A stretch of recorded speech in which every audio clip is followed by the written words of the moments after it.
Quand le stress devient chronique, les ennuis commencent. Si le stress se prolonge, l'axe hypothalamo-hypophyso-surrénal reste active en continu. Le taux de cortisol reste anormalement élevé dans le sang. À force, le corps développe ce qu'on appelle une résistance au cortisol. C'est quoi exactement la résistance au cortisol? C'est un phénomène où les cellules du système immunitaire deviennent moins sensibles à l'action du cortisol. C'est un peu comme si elles n'écoutaient pas les ordres du cortisol qui essaie de calmer le jeu. Pourquoi? Parce que les récepteurs qui captent le cortisol sont désensibilisés par une exposition prolongée, ou parce que des mécanismes de signalisation intercellulaire sont altérés.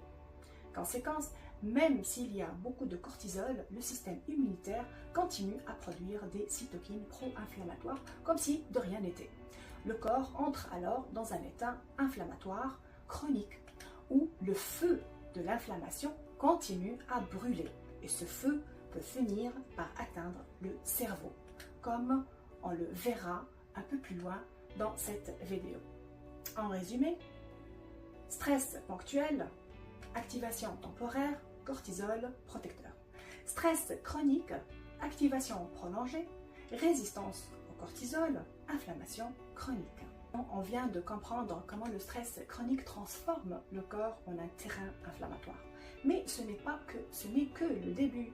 Dans la prochaine vidéo, on va plonger dans le fonctionnement du système nerveux autonome et voir comment il peut soit aggraver, soit apaiser cette inflammation.